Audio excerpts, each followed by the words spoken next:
Hey guys, I'm back with another video. You're watching my channel Munna. আশা করি আপনারা সবাই ভালো আছেন। সো বন্ধুরা, আজকে ভিডিওতে আপনাদের জানাবো সাব4সাব করলে অনেক সময় দেখা যায় সাবস্ক্রাইবার কমে যায়। সো বন্ধুরা, সাবস্ক্রাইবার কি কারণে কমে আজকে আপনাদের এই ভিডিওতে জানাবো। এবং বলে রাখি সাব4সাব কিভাবে করবেন, সাব4সাব করার লিগ্যাল নিয়ম কোনটা, যেও সাব4সাব করলে আপনার সাবস্ক্রাইবার কমবে না।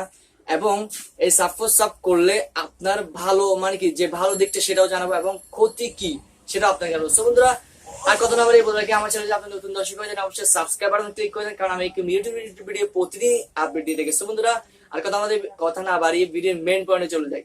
সো বন্ধুরা, সাব4সাব করলে আমরা যদি আমাদের সাবস্ক্রাইবার না কমে তাহলেই বেটার। সো বন্ধুরা, সেটা করার জন্য আপনার যেটা করতে হবে, আপনি যখন সাব4সাব করবেন আপনার দুইটা দিক খেয়াল রাখতে হবে। যার সাথে আপনি সাব4সাব করবেন, কোলাবোরেশন করবেন, তখন তাকে বলবেন যে আপনার যে কোনো ভিডিও 3 মিনিট সর্বনিম্ন 30 সেকেন্ড, আমি সর্বোচ্চ 3 মিনিট। সো বন্ধুরা, এই 30 সেকেন্ড থেকে 3 মিনিটের মধ্যে তা আপনার যে কোনো একটা ভিডিও তার দেখতে হবে। দেখার পরে আপনার ভিডিওটা লাইক দিতে হবে এবং কমেন্ট করতে হবে। কমেন্ট করার পরে আপনার সাবস্ক্রাইবার করতে হবে, আপনার চ্যানেল সাবস্ক্রাইব করতে বলবেন। আপনি যদি এটা করেন তাহলে আপনার সাবস্ক্রাইবার ইউটিউব কাটবে না। সো বন্ধুরা, এটা তো গেলো একটা। এবং সাব4সাব করার লিগ্যাল নিয়ম যেটা বলতে গেলে সেটা হচ্ছে, আপনি যদি সাব4সাব করার জন্য আপনার ভিডিওর লিংক অথবা আপনার যে ইউটিউব চ্যানেল আছে ইউটিউব চ্যানেলের লিংক যদি কাউকে শেয়ার করেন, এটা হচ্ছে আপনার ভুল। সো বন্ধুরা, কেন ভুল? আপনি যখন আপনার লিংকটা শেয়ার করবেন, বারবার যখন আপনি শেয়ার করবেন, তখন আপনার চ্যানেলের একটা র্যাঙ্ক যে বলে একটা কথা, সেটা র্যাঙ্কটা কমে যাবে। সো বন্ধুরা, আপনার চ্যানেলে যখন র্যাঙ্ক কমে যাবে তখন আপনার ভিডিওগুলো মানুষের কাছে যাবে না। ব্রাউজ ফিউচারে যাবে না। ব্রাউজ ফিউচার না গেলে এবং সাজেস্টে যদি আপনার ভিডিও না যায়, কখনো আপনার চ্যানেলে কোনো ভিডিও ভাইরাল হবে না। সো বন্ধুরা, সেজন্য আপনার বলতেছি যে আপনার যে লিঙ্কটা আছে, আপনার চ্যানেল লিঙ্ক অথবা আপনার যে কোনো ভিডিওর লিঙ্ক আপনি বারবার শেয়ার করবেন না। যার সাথে কোলাবোরেশন সাব4সাব করবেন তাকে বলবেন যে আমার চ্যানেল নাম এটা, আপনি সার্চ দেন একদম সর্বপ্রথমে অথবা নিচে অথবা উপরে পেয়ে যাবেন, আপনার চ্যানেলটা সাবস্ক্রাইব করুন। আপনার লিঙ্ক পাঠাবেন না। লিঙ্ক যদি পাঠান তাহলে আপনার ক্ষতি। সো বন্ধুরা, এটা হচ্ছে 2 নম্বর। 3 নম্বরে হচ্ছে, আপনি যখন সাব4সাব করবেন, আপনার সাব4সাব করলে আপনার ক্ষতির দিকটা কি? আপনি সাব4সাব করলে আপনার ক্ষতির দিকটা হচ্ছে, আপনি যার সাথে সাব4সাব করতেছেন সে কিসের বিনিময়ে আপনার চ্যানেলটা সাবস্ক্রাইব করতেছে।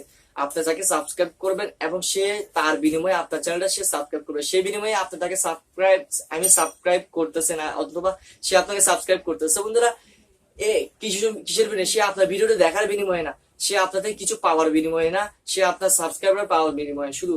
সো বন্ধুরা, এরকম সাবস্ক্রাইব যখন আপনি 1K 2K গেইন করে ফেলবেন, আপনার সাবস্ক্রাইবার চলে আসবে, তখন দেখবেন আপনি যখন ভিডিও ছাড়বেন তখন আপনার ভিডিওতে 2টা 3টা 5টা 10টা 15 থেকে 20টার বেশি ভিউ আপনার আসবেই না। সো বন্ধুরা, আপনার সাবস্ক্রাইব বেড়ে গেল 1K 2K, কিন্তু ভিউস আসতেছে মাত্র 50 থেকে 60টা। সো বন্ধুরা, এটা কি খারাপ দেখা যায় না? আপনি যখন নতুন ইউটিউব চ্যানেল খুলবেন তখন আপনার খেয়াল রাখতে হবে আপনার সাবস্ক্রাইবার থেকে ভিউজ বেশি আসতে হবে। আপনার সাবস্ক্রাইবার থেকে যদি ভিউজ বেশি আসে, মনে করবেন আপনি সাকসেস। কারণ আপনার যখন ভিউজ বাড়বে তখনই আপনার চ্যানেলে কেউ ঘুরতে আসে, ভিউজ করে আপনার ভিডিওটা যদি ভালো লাগে তখনই আপনাকে সাবস্ক্রাইব করবে। সো বন্ধুরা, বলে রাখি আপনার প্রথমে খেয়াল রাখতে হবে সাবস্ক্রাইবারের দিকে না, আপনার প্রথমে খেয়াল রাখতে হবে ভিডিও কোয়ালিটি, ভিডিওর আপনি কি ইনফরমেশন আপনি মানুষকে দিচ্ছেন, আপনি কি বোঝাতে পারতেছেন, আপনি কি ভালো মতো বোঝাতে পারতেছেন কি পারতেছেন না, সবকিছু খেয়াল বিবেচনা করে।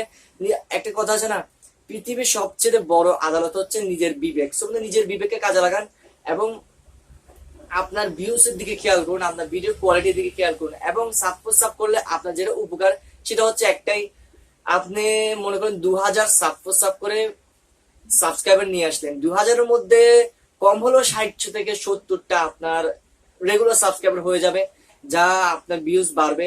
কিন্তু 60 থেকে 70টা যদি আপনার রেগুলার সাবস্ক্রাইবার বাড়ে তাও বাড়লো, কিন্তু এতগুলো সাবস্ক্রাইবার বাড়ার পরে যদি 60 থেকে 70টা ভিউজ হয়, কি আপনার খারাপ লাগবে না? অবশ্যই খারাপ লাগবে।